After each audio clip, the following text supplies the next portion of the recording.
meeting for this evening. This time I'd like to call to order the Lane County Board of Commissioners for this December 5th evening joint elected officials meeting.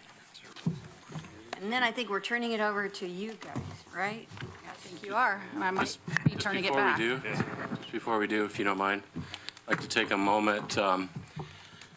Commissioner Farr and I, as agenda team folks for the Board of Commissioners, would like to take just a second. This will probably be the last formal meeting that we're present with you, Mayor Piercy, in the conclusion of your term or years as mayor. So we'd like to take a second. We have an item we want to present you with, so I'd like to ask Commissioner Farr to read it out loud. Thank you, Mayor Piercy.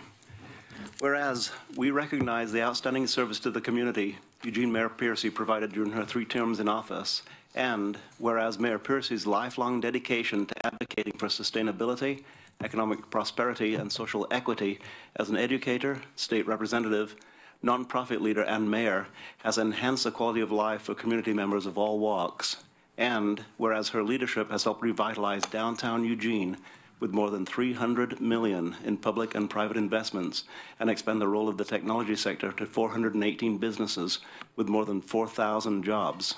And whereas Mayor Piercy's efforts to address issues of homelessness have helped lead to permanent housing for 404 veterans, the addition of 634 affordable housing units, and a variety of safe spots for homeless community members. And whereas she has led efforts to invest in public infrastructure through successful bond and levy measures, including a $27.5 million park bond, a $2.7 million library levy, and 2 road bonds totaling $79 million.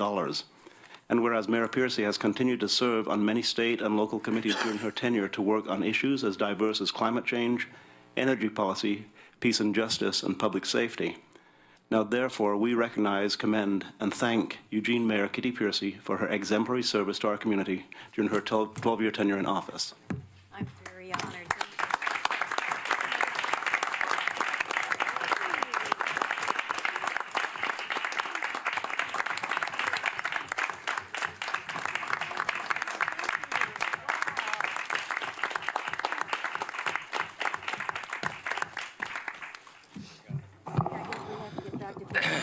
We wanted to surprise it, so it looks like it was a good surprise. Good surprise. And if I don't mind, I'm sure that the commissioners that didn't get a chance. If Commissioner Sorensen, and we'll go to Lycan. Well, as Commissioner Stewart mentioned, this is our last opportunity, at least formally, in a government setting to thank you for all your service to the public, and I'm glad that our plaque kind of represents lots of your experience, and so I'm really happy that that we're able to make this recognition of you because of all the thousands, maybe even millions of things you've done to make lives better for people. So thank you so much. Thank you very much. Commissioner Lycan. I've had a couple of these opportunities now for because Mayor Piercy was honored by the Oregon Transportation Commission, which I thought was very appropriate with all of her years of service as chairing the Light Rail Committee in particular, and has been so passionate about that. And then at the same thing at MPC, very proud to also provide her a send-off there as well. But I just too want to say thank you very much. I enjoyed my work with you over the years, not only as the mayor of the city of Springfield, but now as a county commissioner. And I think back of all the good things that we worked on together, and which I think has made our entire community and our entire region a much better place to live. So again, Kitty, thank you for your excellent, outstanding leadership and your service here in the city of Eugene. Thank you. I'm so honored. Thank you. Commissioner Bozovich. Well, Mayor Piercy, I want to also thank you for your service to the community. I think the first time I interacted with you was in some noise complaints about some reservoir construction when I used to work for a municipally owned utility here in town. And you know, since then, it's been a long working relationship. I'm glad that Sid noted your passenger rail advocacy wasn't on the list of things in the actual proclamation, but that's probably what I remember most is your advocacy for passenger rail, but also just your dedication and service to the citizens over the years, and just the dignity you brought to the office, and how you represented Eugene to the rest of the community in the world. It's going to be hard to go to work tonight. Commissioner Farr? Thanks, Mayor Pierce. The whereases don't cover the many things that we have worked on together through the years. And of the many things, my years sitting across the table from you with the Eugene City Council, you were the third mayor that I served with. And I really enjoyed the time we spent together there. But most significantly, the year that we spent putting homeless veterans into houses, the leverage that we brought to the table and leverage across the nation. When Michelle Obama invited you to the White House to celebrate that, it was a great invitation, well earned. Thank you, Mayor Piercy, for all you've done. And a reminder, you don't live very far away, and we all know where you live. Right. So thank you all so much. I appreciate it. And I would just like to close this with thanking you for your support and the time. I don't know if many folks know that whenever I've been chair, not this year specifically, but in the past 3 times, we would meet once a month. Mm-hmm. We talk about issues. We would talk about how we can partner and work together. And I think what I really appreciated was the openness and the support that you gave me in trying to help serve citizens. So thank you, Mayor Piercy, and I'm going to miss our working relationship. Yes, I'm going to miss it too, but thank you all very, very much. I appreciate it. Okay. Thank you. Yes. So now, staff. Okay, well, that was a great start because I think that working together is one of the themes that we'd like to carry through the evening. So what you see in front of you is the agenda slide, and I'm just going to walk you through it so you know what's going to happen tonight. I think the only time on there that's really critical is the 6:40 time, because that's the time that we've dedicated for the public comment. We've done that in the last couple of meetings as well. So Brian, I'm Sarah Mederi, Assistant City Manager of Eugene, and I'm joined at the table with Brian Craner from Lane County. He's the Capital Facilities Project Manager, Capital Projects Facilities Manager. And we're going to do some brief introductory slides. Then we're going to turn it over to Larry Gilbert, who's going to walk you through the report and information that's in front of you. We'll have a brief legal update from County Council on the butterfly lot discussion, and then we'll turn it back to you two so that you can lead a discussion, clarifying questions. There's a lot of information here to get through tonight. Let me switch slide. So working together was really a theme, and I think the two of us and the rest of the group that's been working on this project would say that you jointly provided a lot of leadership and direction to us that allowed for an extremely collaborative, positive, and productive 4 months. And when I wrote 4 months down, I couldn't believe we've actually been working on this project, because it's been, it seems like it's gone by really quickly. As most of you know, as was outlined in the project charter, there's a joint staff task force team, and I wanted to just let you know who those people were, especially for those that may be tuning into this for the first time. This is a group of, so Greg Rickoff and Brian Craner from Lane County, Liz Rambo, who's the Circuit Court Administrator, me and Christy Hammett from the City of Eugene. And even though they weren't specifically called out in the charter, it would be unfair if I didn't also say that Devin Ashbridge and Jan Bowman from the county and the city worked very closely with us on communications and engagement. And Mike Penwell, who is the City Hall project manager, is pretty much, I think he's been to every meeting trying to help as well. We've met a lot. We've met at least once a week, if not sometimes every day. We've talked a lot on the phone. We've been, it feels like we sometimes are working just on the same team in a way that I've never experienced before. And in that time, we've also met 6 times with the elected representatives group, which was a smaller group of you that were appointed by the mayor and board chair. That included board chair Faye Stewart and Vice Chair Pat Farr. Sorry, I'm stumbling over these names. City of Eugene Mayor Kitty Piercy and Councilors George Poling and Chris Pryor, and also from Lane County Circuit Court Presiding Judge Carson Rasmussen. So the charter, do you want to flip the slide? This was one quote from the charter, but there's not a lot of group projects we start on that really have such an outlined, clear purpose statement and what we are hoping to achieve. And this has really driven our work, and I think we feel really proud about what's in front of you today. And there was another quote that came out of the statement of need that I read the first time, and I'm going to read it again. The City of Eugene and Lane County share a common value to provide the best possible service to our communities in ways that make efficient use of public resources. We have before us the opportunity to collaborate on the creation of a truly great civic center that serves Eugene and Lane County for decades to come. One of the goals of our partnership has been to, can you switch the slide? Sorry. Oh, you already did. One of the goals of our partnership has been to create greater understanding and trust and confidence in each other's individual projects, while also working together to see if there's a coordinated scenario that works for you. And so we thought it was important to also really start off with our individual project values. And the City Council had adopted a set of values around City Hall, and I know the commissioners have started off the courthouse work with really clear values. And so those really sat at the center of everything that we did, helping to educate each other and the public about what those things are as we work together to come up with even maybe a better solution. Go ahead. All right, so I'm just going to lead in to the technical piece of this with some context before we turn it over to our consultants. So the purpose of this meeting is, again, it's more or less the conclusion of the process we've had mapped out to date, but understandably, it's probably the beginning of one or more processes ahead of us. So what we have before you at this meeting is a draft final report, which documents all of our research and findings to date. There's also a few handouts that are meant to be more or less a quick reference for you regarding each of the scenarios on the 11 by 17 pieces of paper.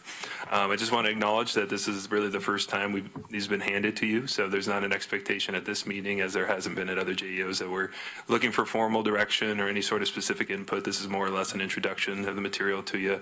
And then, switch the slide here. There's going to be several meetings that are already scheduled subsequent to this of the individual bodies, similar to our last JEOs, where you'll have an opportunity to discuss it more specifically, city, county, with the individual staffs to provide that additional direction. So later this evening, I understand it's a long evening for the City Council with discussions around this and the UWeb property, and then into next week, we have several meetings scheduled so that there'll be ample opportunity to follow up with specific discussion and direction. And so, next slide. Before we hand it over to the technical consultants, I thought it was important to highlight a few key qualifications, considerations as you try to take in and interpret this work product. First, given the nature of the work, there was a number of assumptions that were necessary in order to produce the development scenarios in sufficient detail to inform your discussion. The report attempts to highlight these assumptions wherever they're incorporated, but the main takeaway is that these are assumptions, they're not conclusions, they're not foregone decisions. So while the report puts forward one way in which these scenarios can be pursued, we need to remain mindful of the variations within those scenarios. So that's something we're mindful of. Second, when analyzing each scenario, we took a very comprehensive and cautious approach to estimating the space needs, the timelines, the costs associated with each. So this is done in order to ensure that no individual project was precluded from realizing its maximum build out.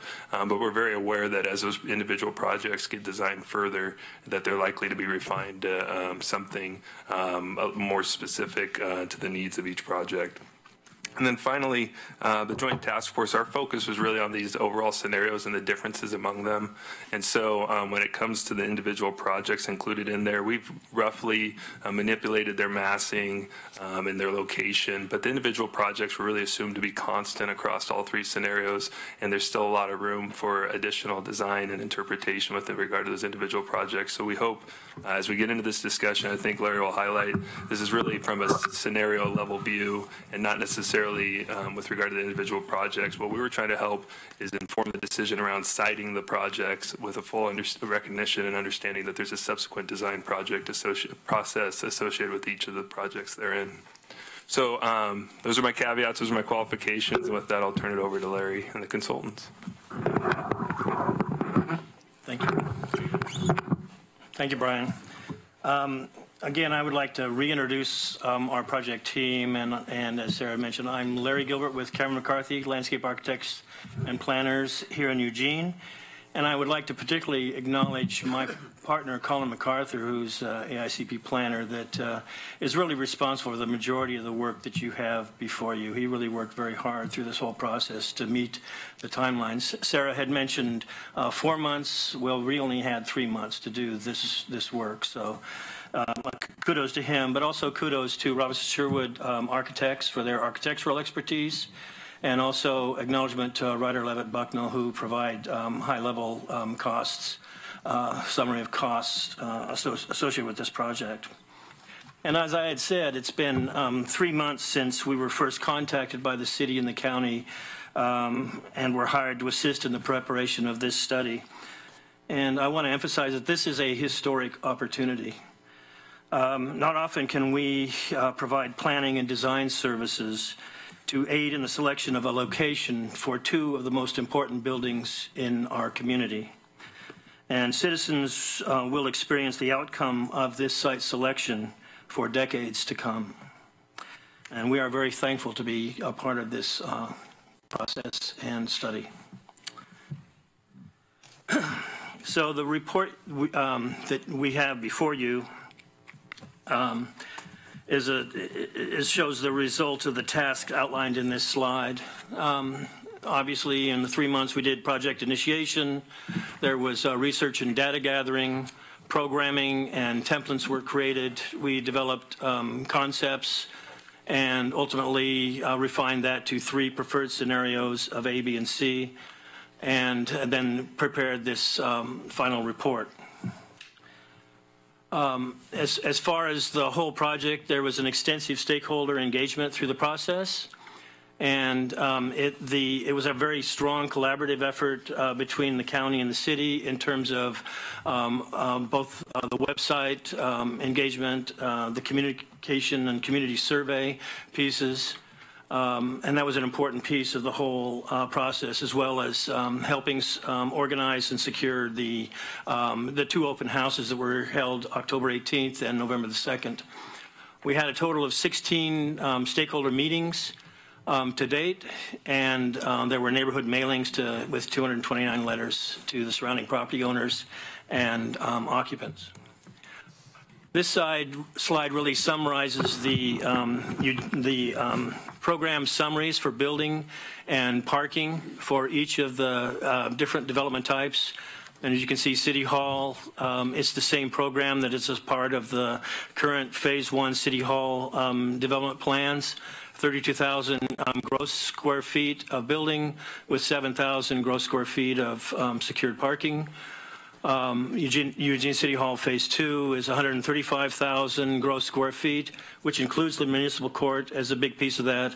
Most of the City Hall Phase 2 pieces are about 115,000 square feet.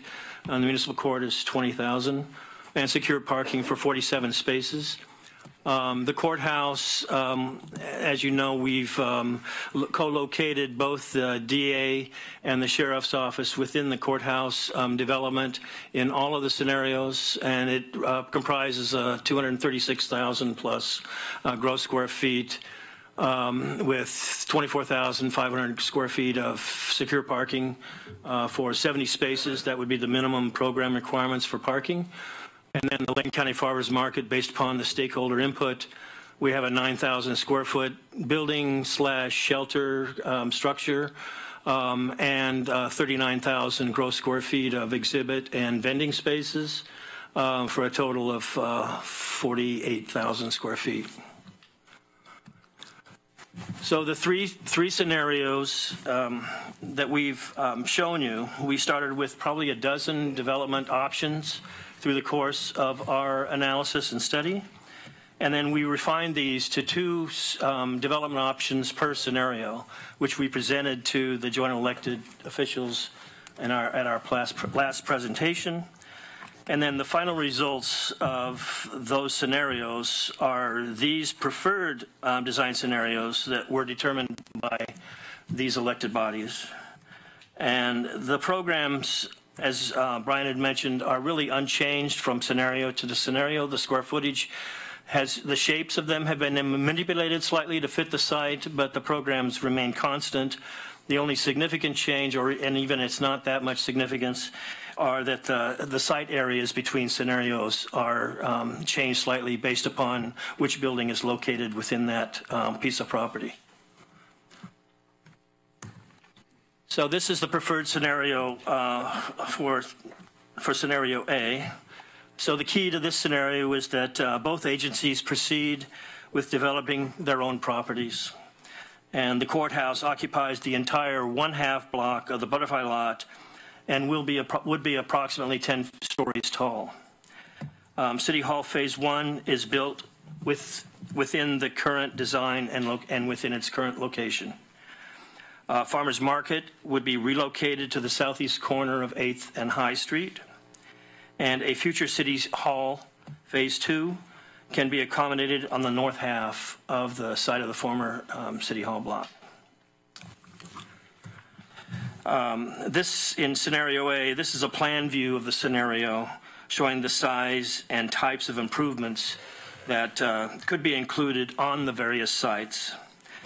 The scenario in the Sally Port in this scenario for the courthouse is shown accessed along the west side of Park Street, entering off of 7th and exiting onto 8th. In scenario B, both the city and City Hall Phase 1 and the courthouse are co-located on the site of the former City Hall block. Phase 2 City Hall is located south across the City Hall on the city-owned parking lot. The farmers market remains at its current location, and there is the opportunity to recapture the northwest park block. A future building is shown on the north half of the Butterfly Lot to help frame and reinforce the park block district. Future development of the existing courthouse has not been determined. In scenario B, this is the plan view of scenario B, and again, this shows the size and types of improvements that could be included on the various sites. And the courthouse Sally Port enters off of 7th Street and exits onto High Street.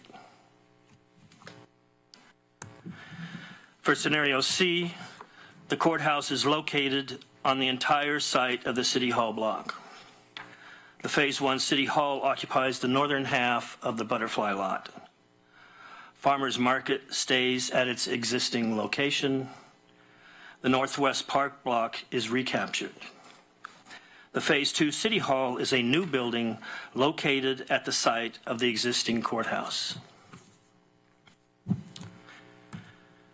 In the Scenario C plan, it shows the size and types of improvements that could be included on the various sites, and the courthouse Sally Port enters off of Pearl Street and exits onto High Street.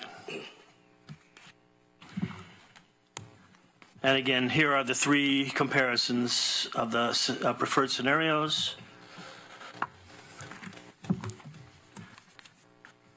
And this would be a table or a summary of a timeline of the project schedules for each of the scenarios. And these are building and simplified bidding and construction timelines for each scenario, showing the assumptions we used regarding possible project schedules. As an example, for scenario A, the timeline for Phase 1 City Hall commences in 2017. For the timeline for Phase 1 City Hall in scenario B, it's extended 1 year because of some design changes and coordination with the development of the courthouse on the same site. And scenario C, because it's going to a new site location on the Butterfly Lot, it would extend the timeline for bidding by 2 years to 2019. All of the timelines for the courthouse improvements remain constant at 2021 commencing bidding with a project completion of 2024. And our assumptions were that Phase 2 City Hall might be a 10-year step out into the future, starting in 2027 and completion in 2029. And then lastly, I just wanted to say a few things about considerations that are included in the report. And again, there's an extensive amount of material in the report that identifies all the issues that we've addressed, and hopefully will answer all of your questions in the greatest of detail. But there are a few considerations that I wanted to highlight and a couple of steps that certainly need to be addressed as you begin to move forward with making a decision about which would be the preferred scenario for this coordinated downtown development. And again, I wanted to emphasize that all of the three scenarios, their buildings and site developments, can be accommodated completely within each scenario. That there are minimal changes in costs between the three scenarios. These differences are due to the varying size of site development, the escalation due to timelines of construction, and owner costs. But the overall percentage of change in costs between scenarios is not significant in light of the overall investment.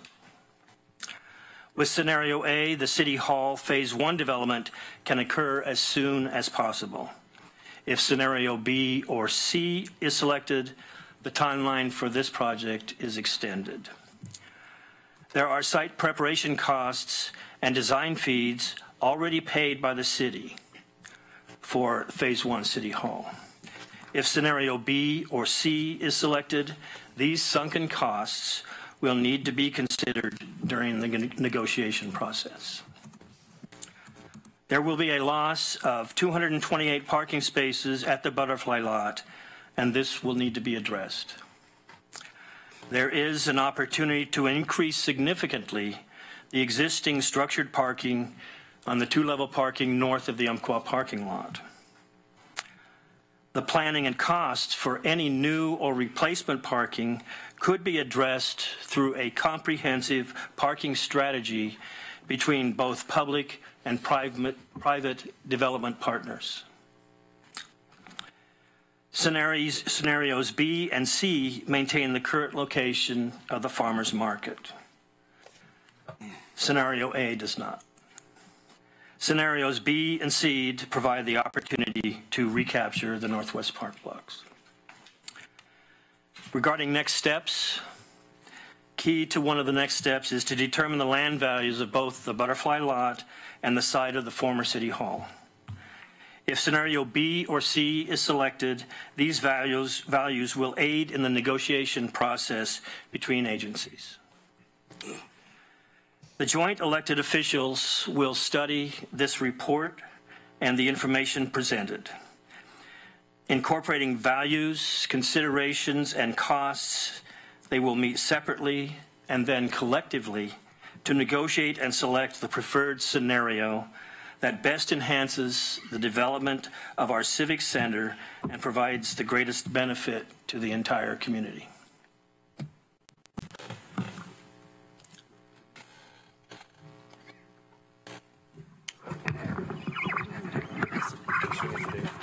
All right, thank you, Larry. This is an excellent summation in the limited amount of time of all the work and all the content in front of you. We're certainly looking forward to questions and discussion, but before we do, wanted to give an opportunity for Lane County Legal Counsel to come up and give a brief update regarding the court proceedings around the Butterfly Lot. Good evening. Here, you want Mike? Well, my update is very brief. You'll recall that the city and the county jointly filed a petition essentially to have a ruling on whether or not there were any deed restrictions placed by the original or by the deed for the Skinner family that would prohibit or limit the use of the Butterfly Lot. And what Judge Barron concluded, and I think you see it very well when we go through the scenarios, essentially is that there had not been a decision made that required that he felt his decision would impact, because if he were to make a decision about the Butterfly Lot, there was no requirement that anybody follow that. And so courts don't issue advisory opinions. They don't make decisions unless they have to. And the court's Judge Barron's position at this point was he didn't have to make this decision because there was no guarantee that the Butterfly Lot was ever going to be used for anything other than what it was being used for at this time. So going forward, I think based on the case that he cited, having read that, it would require first of all, we've done all the groundwork. It would be very simple to file a new petition. We would just need to present the court with his interpretation of contemplated action involves an agreement. There would have to be an agreement to do something that would, in fact, involve the butterfly lot. That's really all I have unless there's a question. And I do want to emphasize that he specifically mentioned in the opinion that he was not expressing any opinion on the underlying substantive issue in terms of the deed restriction. He never got there. And I think both the city and the county remain confident with the legal position that we advanced there, that there is none. So we have question and answer period now, both on the report presentation and the legal update, if anybody has questions. And I only got Judge Rasmussen and Counselor Brown. Is there, and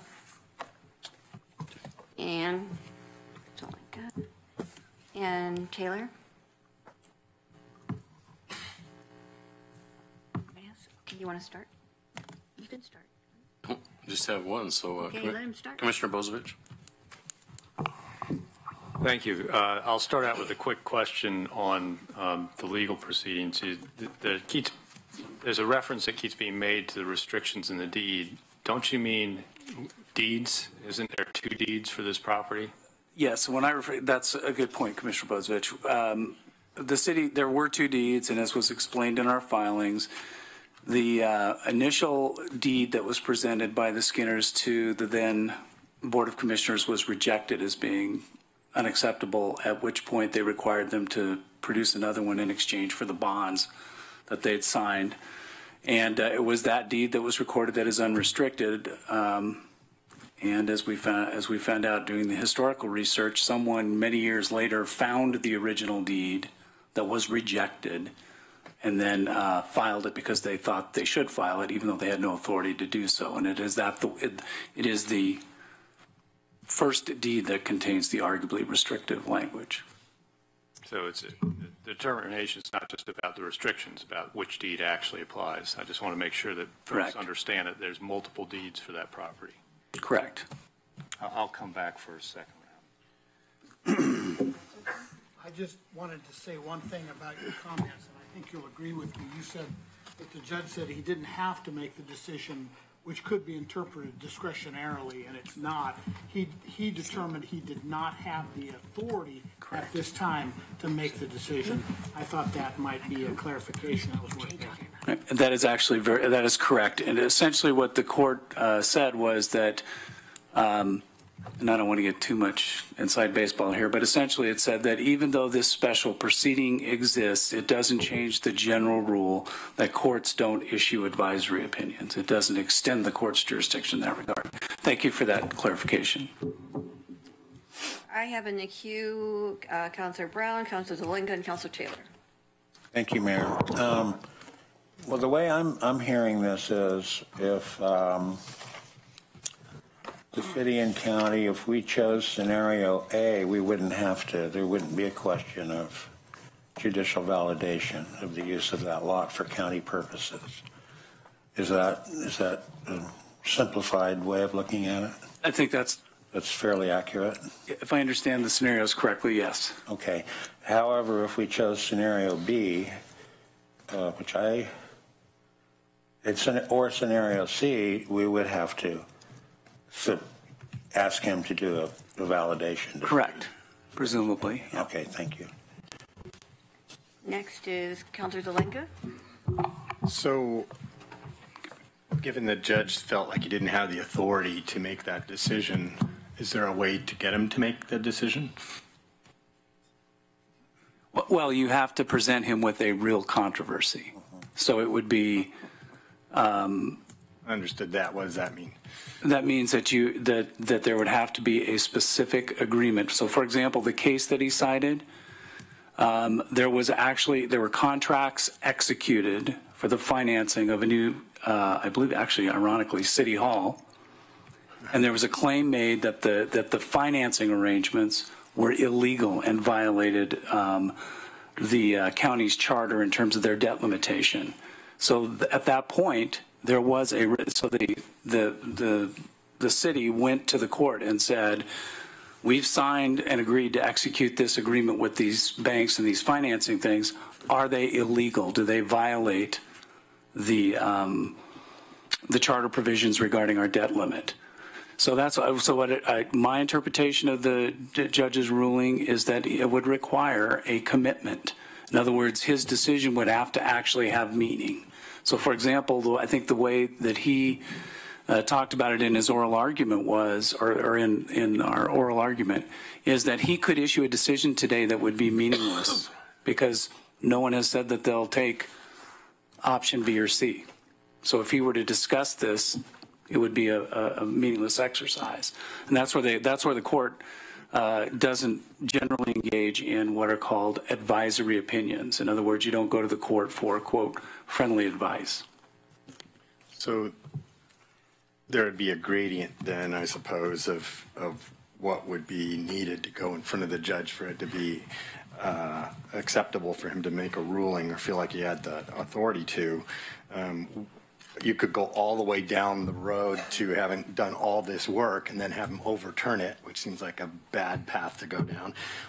Is there some place closer to not doing all the work that would say some kind of agreement between the city and the county that we would purchase that property for X dollars and then to build a city hall and without going through all of the rigmarole of doing all of this other stuff to get there that would allow him to do that? I think my personal feeling is that if there was an agreement that was executed, for example, that said that the city was going to build their, this is a very shortened down version of it, but essentially if what it said was essentially like when you make an offer on a house that said we'll purchase this property and put the city hall here, contingent upon contingent upon there being no legal restriction to it, I think that would get you closer to where you have to be.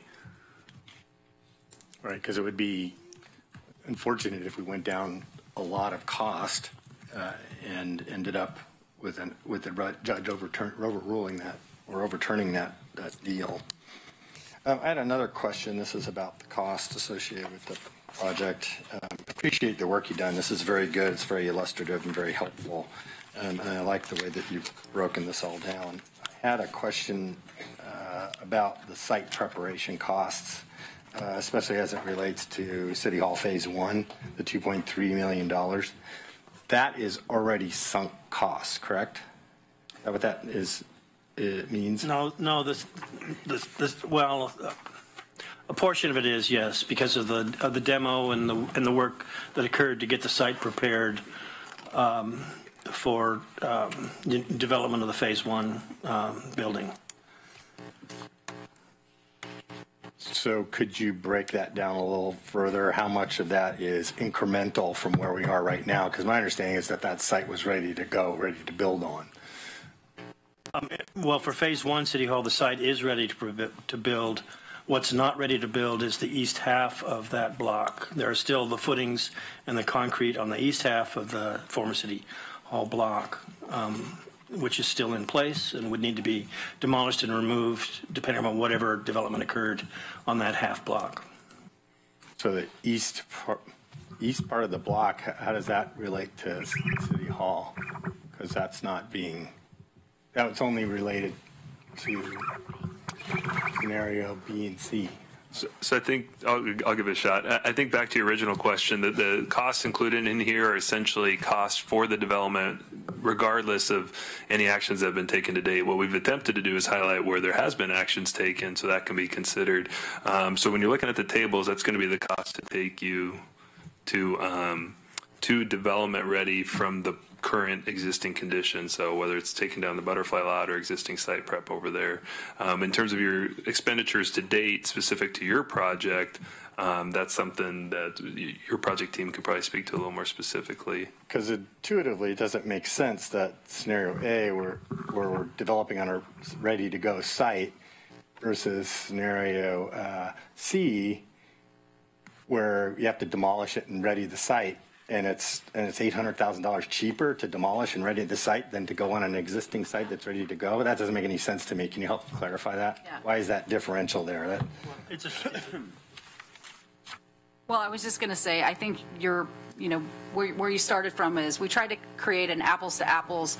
Which of these projects are, what are the cost things you need to consider going from one to the other? So you're right. The 2.3 is sunk cost that we've already spent on phase one, but the way they got to the site development cost was, on a square foot cost basis. And so the Butterfly lot or the city-owned parcel across the street on 8th are always going to be less expensive for site development because they're much smaller than the full-size City Hall block. But you're right. So 2.3, we've already developed that side for City Hall or something else that could go there. So for City Hall Phase 1, the incremental cost for site prep for either A or B is 0. I believe that's correct. Okay. You start adding The incremental phase cost 2. from where we are today, right? but it was still trying to keep the apples to apples comparison. what you're So trying we to do. used the same development costs per whatever kind of development that was going to occur. Right, and with that's the an development. appropriate way to do that. Just like the owner's costs, which are summarized, farther into the cost section, they're already spent as well in terms of the design fees and topographic survey and a few other things that the city has already paid for. So those are kind of folded into the overall project costs to make all the project costs be comparable. And then you need to back out some of those or kind of make those reductions, when thinking about what has the city sunk into the project already. Yeah, I understand that. So Sarah, for Wednesdays, can we get an incremental cost difference Yeah, for each of when we the come two back on the scenarios? 12th, we'll be prepared to walk into far more detail on each of these for City Hall Phase 1. Right, thank you. Just for the point of audience, the phase 2 is these are just conceptually, but we don't know where phase 2 might end up being at some point. Well, we just wanted to show, because we knew that part of the desire from the stakeholders, particularly the city, was to have a co-location or close proximity to all of the city services within one particular area. So that was our approach, and we were able to demonstrate that within each of the scenarios. We could accommodate the program square footage for Phase 2 City Hall within any of these scenarios. What I wanted to hear. Thank you. All right, Councilor Taylor. Actually, I didn't have my hand up. Oh. But I do have, since you called on me, I do have, there's only one of these in which we could keep the farmer's market where it is that correct? Oh, there are two scenarios, B and C. The farmer's market would stay where it is. Okay. Okay, thanks. That's all. Councilor Poling. Thank you. Yeah, actually, Councilor Zelinka asked the questions that I had. So at this point, I think I'll just pass. Councilor Clark and then Councilor Fryer. Thank you, Mayor. We've had a chance now with several different incarnations of subcommittees to work on many different aspects of this. I recall a number of years ago there was a subcommittee for City Hall options that was composed of Councilor Pryor and I and Andrea Ortiz at the time, and I think Councilor Zelenka too, but I'm not 100% sure. I remember that, right? He was too. That's what I thought. What's interesting is I remember scenario information sheets like these posted on the wall in the atrium offices where we met to do that, one of which talking about the square footage. And at the time, consolidation was estimated at 125,000 square feet. Was for quite a while the number that a consolidated city hall needed. As I look at this, I see 165,000 square feet as consolidated Phase 1 and Phase 2 City Hall. Is that correct? Needs? Well, 32,000 for Phase 1 City Hall, 115,000 for Phase 2 City Hall, and 20,000 for the municipal court. And that should be the summary total of the three. Gotcha. Can you tell me, based on the work that you've done, or maybe we have to get this before we get to our next meeting, what the current footprint of all city rented spaces that's not police and fire? So from what's used in the library to what's used in the county offices to what's rented at the, down throughout downtown, what's our current footprint of space? Do we know that offhand? I don't have that spreadsheet right here, but we do know that offhand. We can know it before you're done. We're working on that to give to you on your 12th. We have a full spreadsheet that has all of our lease space. And the cost for Yes, all of that space? all of that, and projecting out what all the rent increases are that we know are coming, and we've even built it so it can anticipate, if you stayed in that space, what it would be in 10 years, to answer questions you've asked already. Excellent, and thank you for the report and the good work. Thank you. Councilor Pryor. Could you clarify for me, in scenario B, why we would need to have a ruling from the court on the butterfly lot if we're not building phase 1 on the butterfly lot? Well, I would really be who would assume ownership of the farmer's market in the future, if that would be continually be a county leased function on that property. The county could determine that they would parcel and sell the northern half of their property to a private developer, or however that might get developed. So no, I don't think the city would need to be involved at all with a decision based upon scenario B. Scenario C is the one where city would take over that ownership of that property. So the city of Eugene only has a role in the court's decision with regard to scenario C. The county may have a role in B, but the city does not. I would say only to the extent that we're trying to gain clarity and confirmation on a number of aspects regarding the original donation. And before we would move the courthouse from its currently slated position over to the City Hall property, as in scenario B, we would want that clarity. So to the extent we're partners and co-locating there, then the city would be involved under scenario B as well as C in terms of having an interest in that being resolved. In our partnership with the farmers market, I think we'd want to have some certainty that would also be an allowed permanent use there.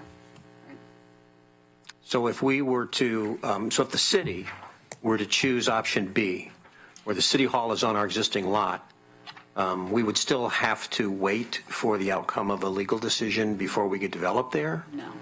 No. Okay, so it would be something that would need to be done, but it wouldn't hinder our choice of that spot.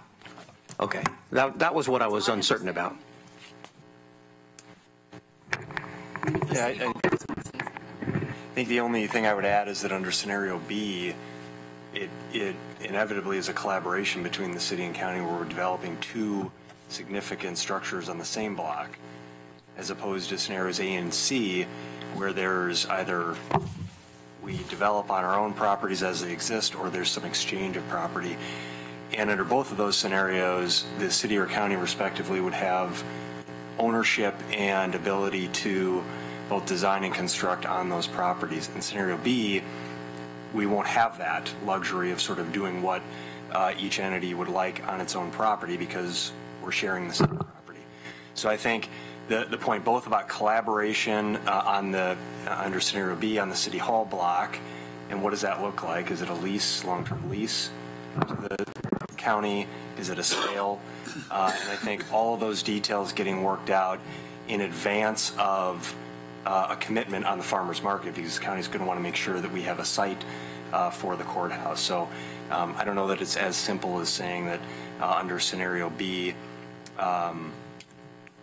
the city would be able to just develop its structure without any discussion with the county.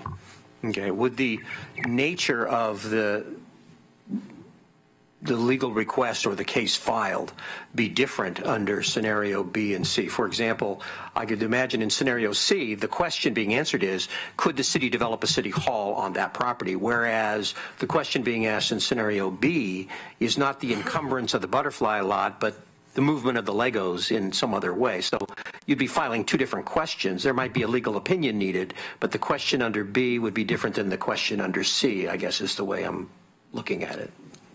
Well, and that's true, and that's why the petition that was filed in this case was broader than just simply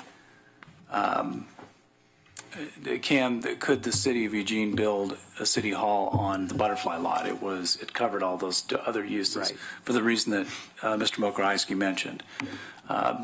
There could be, there's the different type of development at the other end of it, and also the question about the farmers market and whether or not that would comply with. Yeah, I'm just trying to get a sense of what the city's obligation and encumbrance is, and it would be a slightly different question, but this is helpful for me. And then with regard to phase 2, I agree that the phase 2 information, I think, is really here to show would it be feasible under any of these scenarios to create a phase 2, but not to go too far down a 10-year decision of what phase 2 would actually look like.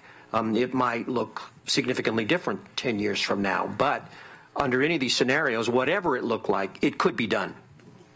So phase 1 is, to me, the principal question we're dealing with right now. Phase 2 is a later question. We want to at least know whether it's possible to do, but I wouldn't want to start getting into a detailed discussion of dollars for phase 2 when we're still way far away from even deciding what phase 2 looks like. Okay. Councilor Brown? Thank you, Mayor. Yes, to that point, we don't, I agree, we should not get too hung up on phase 2. However, we have to know where it's going to go. That's what we have to decide. And I'd like to go back to the validation just one last time and ask your opinion. What if a judge was presented, if the city and county, let's say we wanted to do scenario C, and so we would work up some kind of a memo of understanding regarding perhaps swapping land and then minimal payment of money. I mean, you try to do it equitably, figure it all out. How can that be equitable?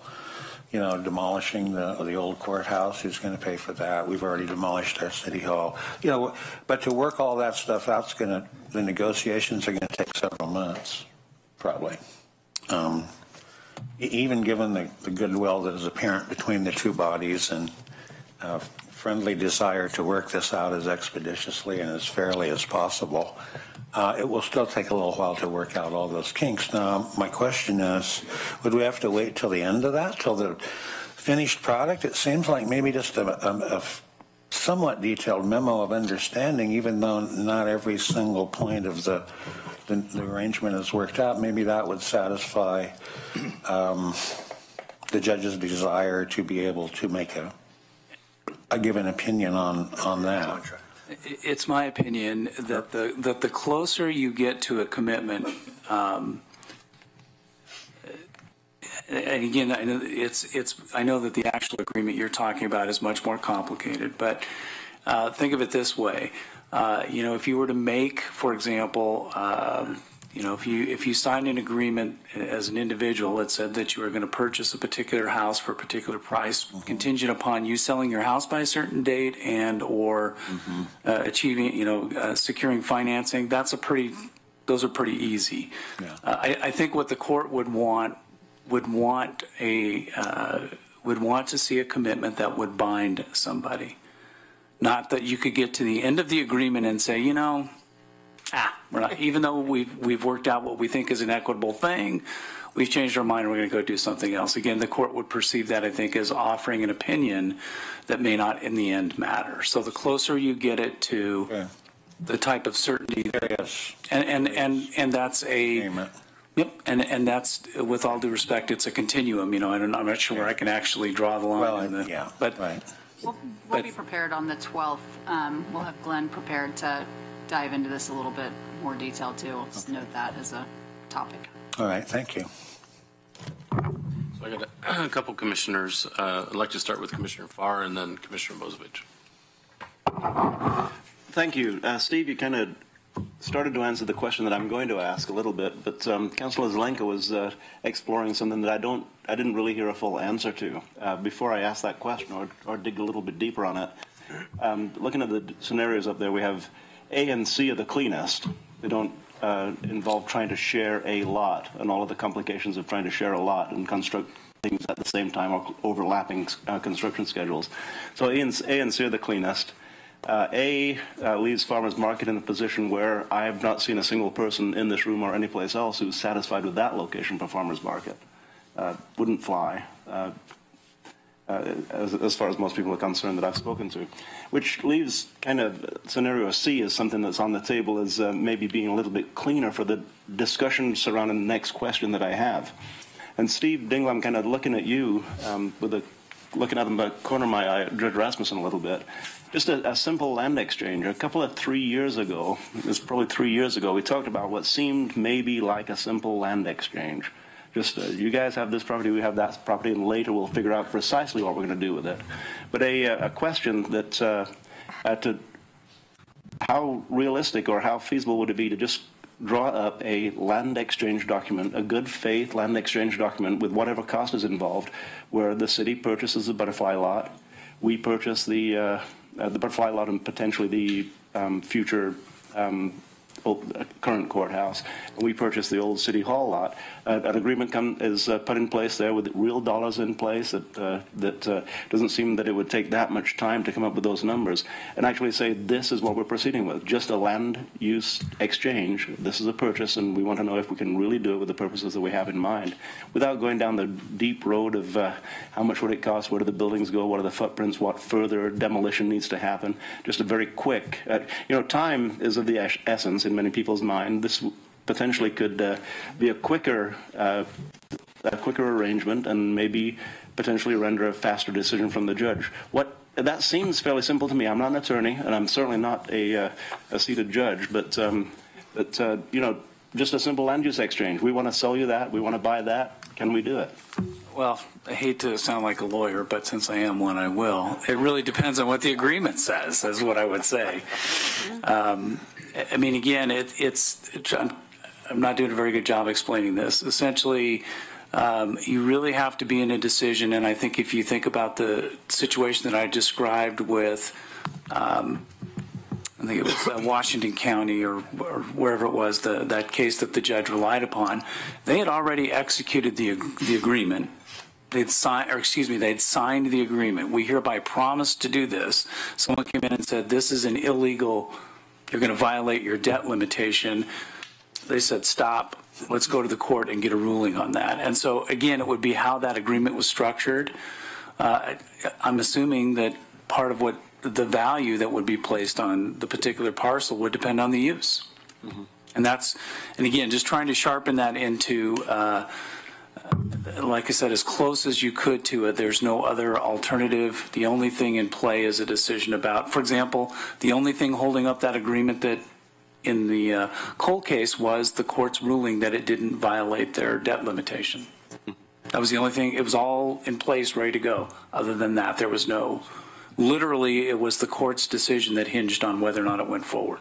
And that was a debt limitation question. With us, it's a deed question, right, which may be a little bit more simple of a question. Well, I don't think it's necessarily the nature of the question. It's what Judge Barron made it real clear. It's what the result of the decision is. And so in that other case, it was very straightforward. If the court rules that it's an illegal debt limitation, this is all wiped out. If the court rules it doesn't, an agreement that's already been signed to and agreed to by the parties goes forward. That was literally the only contingency, if you will. And how long did that take? I don't remember. It didn't take very long. Yeah. I mean, but remember, all of that work had been done. By the time it went to the court, they had worked out all the financing agreements. They'd actually signed them. And the way I understand the opinion, someone made a noise at the end that said, hey, I think this violates our debt limitation. And so before they took that final step, they went to the court and said, is this legal?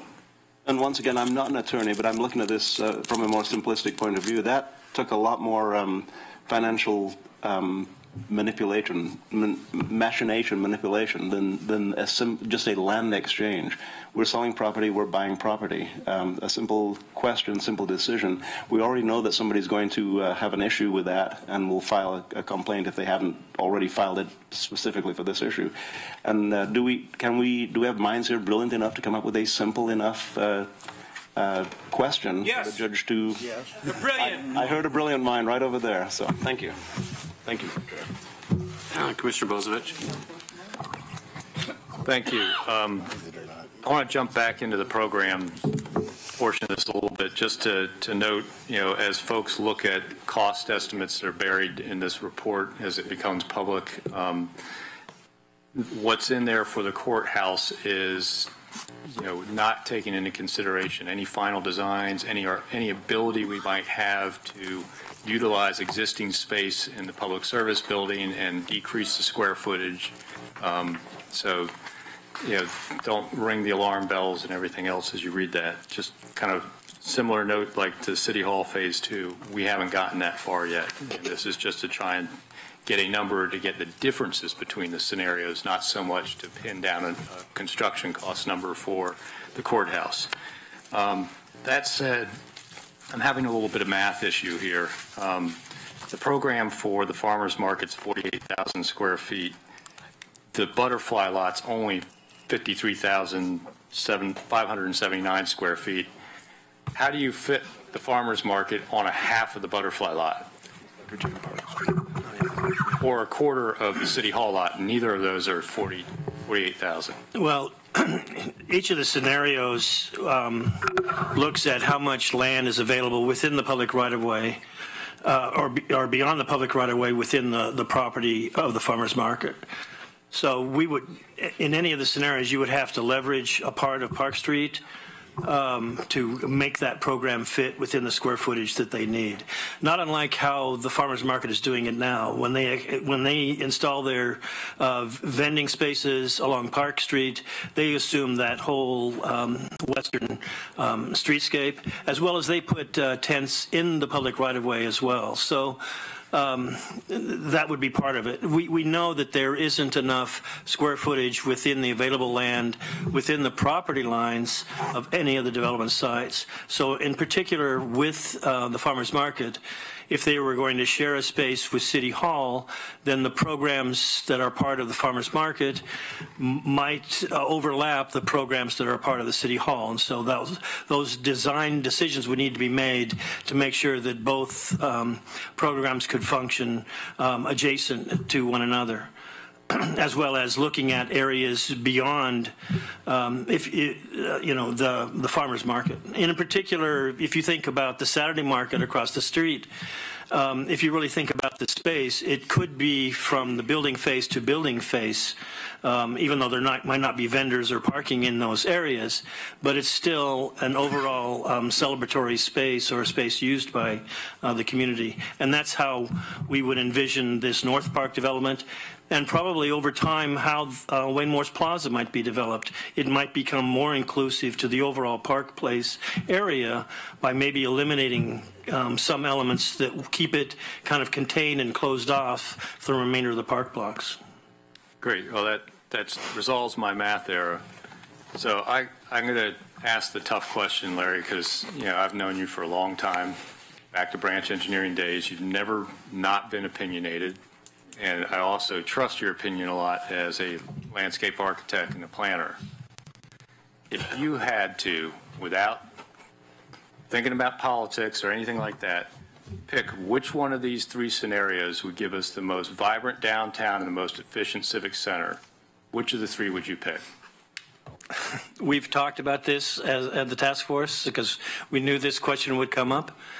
And I have to say, in all honesty, that I cannot give you that opinion. We were asked to be objective and forthright with the preparation of the three scenarios, and really the decision is amongst you folks to make a decision about that. I mean, I have my own personal thoughts and ideas. I was trying to get to that. I know, but I can't. I'm not going to do that. That's not why we were hired. We were hired to be objective and a facilitator that moves the process forward. And I can, outside of this forum, we could talk about it offline or something. I will remind you we have public comment coming up at 6:40.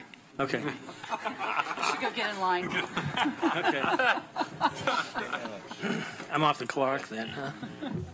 Commissioner Lycan. Thank you, Mr. Chair. So maybe this question is for Brian or Sarah first. You mentioned on scenario A, the height of that building is approximately 10 stories. I believe it was mentioned, or did Larry? Oh, okay. So question I have then on scenario C, what's the height of that building? That would be, I believe it's 4 or 5 stories. It's half the height of the, I think it's 4 stories is what I believe it is for scenario C. Okay. So that helps out a little bit. Yeah, and again, as you know, Commissioner Bozievich, has pointed out, these are planning studies. Yeah. They're not designs. No. So, however those buildings, get taken. No, but you're kind of giving us a garden variety look at what this potentially could look like, but we're not holding you to that. Right. And the main thing is that we really have a much more limited site for a large program on the Butterfly lot. It's less than half the site of the former City Hall site. But if we went up, boy, wouldn't that be spectacular? It could be. Yeah, okay. So now, and this question really would go to Judge Rasmussen, I think, and not to put the judge on the spot, but I normally do anyway. So, but that is on, if you were to look at the 3 scenarios, and again, I'm looking at our duties as far as the commissioners are concerned, and looking at, while I would like to see a vibrant civic area and civic center, we do have responsibilities when it comes to the courthouse, public safety, and what's going to be entailed there. So the question I have to Judge Rasmussen, if you look at the 3 scenarios, is there one scenario that you would view as negative when it comes to security compared to maybe other 2, or is there one that stands out to you? And really, I think that has to be, I think, a big part of what we're doing as far as the courthouse is concerned, is making sure that there's good security involved here. So is there one of those scenarios that maybe you look at that from your perspective as the presiding judge, that suggests that maybe that is not the building that would be most appropriate as far as the security is concerned? Well, just from a security standpoint, I would say the least desirable is probably B. The second least desirable is probably A. Sorry. I'm sorry. I would say from just a security standpoint, probably the least desirable is B. The second least desirable is probably A. Most desirable is probably C. Security is just one of the concerns I think that we've talked about. Maybe kind of indirectly answer your question, and to Councilor Pryor's earlier comment. I don't know. I think the city could clearly go ahead with B, but I think the county's and the state's response to that would probably be, we'll get back to you on whether that works for us. And that has its own whole sense of timing and collaboration problems, because I think it's pretty clear that the county would still want to go forward with respect to the court action to determine what among scenario B options is actually available to it. So you're right that affects the state and the county and not the city, except that indirectly it affects it very much, because I think we would probably all have to say, well, we'll get back to you on whether B works for us. But from a security standpoint, I think B is probably least desirable. And there are a whole host of other kind of construction issues that have come up here and easement issues that have come up here tonight that would also factor into those longer term discussions. And then to respond, I actually liked where Commissioner Farr was going, but I think as we know, and many of us have had different experiences, what has happened, I believe, the American way has become, you can expect a outside party to come in at the 11th hour and challenge something, no matter what kind of deal you have in place. And I think Washington County has taught us that, among other things. And so the other thing is I do know that it sounds like to me the city of Eugene still wants to have a conversation about the e-website. I would, from my perspective, I would like to hear where that is going to go, and to make sure that we've got a solid partnership in place. Because if Eugene ultimately decides to use or go towards the e-website, then I think that the scenarios begin to change, and then and where the county will have to look at again what's I appreciate what Judge Rasmussen had to say, but then I think the county then would have to make a decision on what's best, what's most appropriate for the courthouse into the future. So, but really, thank you. Great work by staff. Great work by the consultant. Really appreciate the work. Thank you. Thank you, Commissioner. So we're up against the 6:40 deadline to have public. It's 6:39. So I'm just going to suggest that you go on and do that, even though Councilor Link is in the queue. And if we have time left after hearing from the public, we can get your question, or staff will be glad to talk with you about any questions, comments you have as well. Okay. We'll get a public sign-up sheet. One.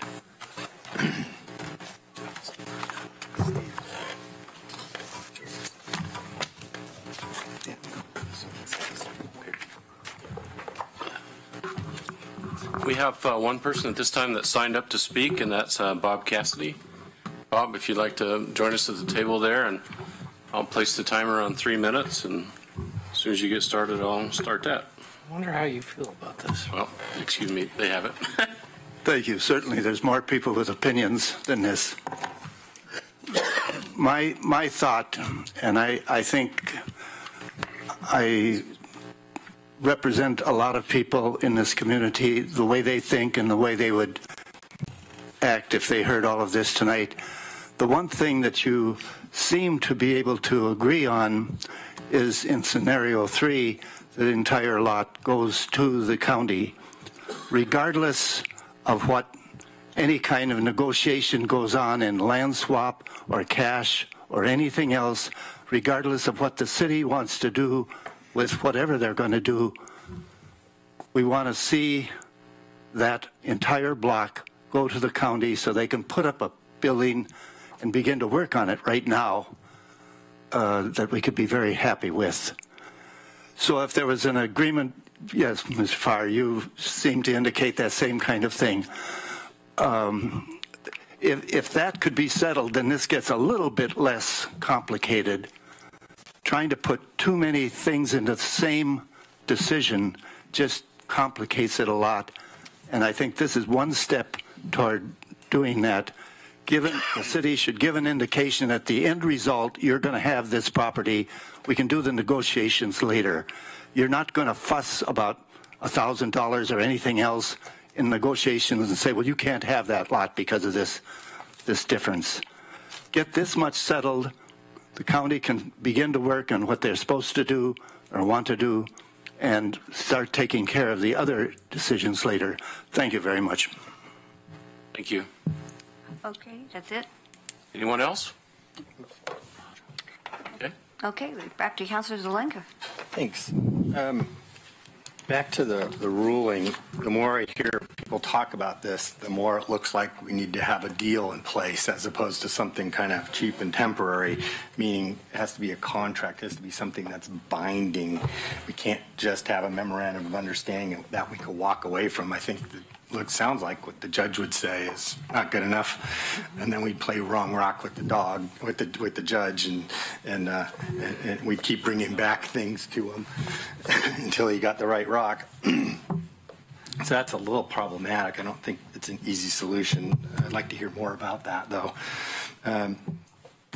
I was just looking at the courthouse costs, and it's the first time I've seen actual costs associated with it. It's like $200 million for the courthouse, and I guess the state coughs up about half of that potentially, and then still leave $100 million for the county the citizens of the county to come up with. So that's quite a bit of money. And then if I just add up the public cost of the courthouse plus City Hall Phase 1, the most expensive option is C, then B is less expensive, and A is the least expensive, just an overall total cost by about $5 million. So that's, watching the purse strings of the public overall. And then for the 12th, Sarah, the scenario A and B, the City Hall is in the same spot, yet the costs are different. Looking at it real quickly, it looks like the escalation costs, construction costs, and owner costs are where the differences are. And those, I suspect, are because it's delayed, and it costs more because it's a year or two out. It's partly due to timing delays. It's also due to the fact that we don't feel like the way that City Hall Phase 1 is designed right now is really anticipating that Phase 2 is behind it.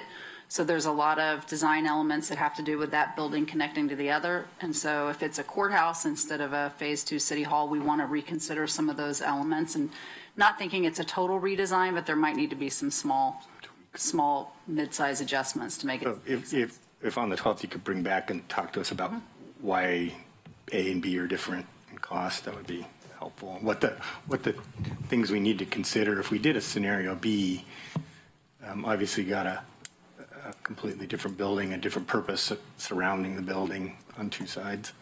So that makes it substantially, or potentially a different building, but not that much, I would suspect.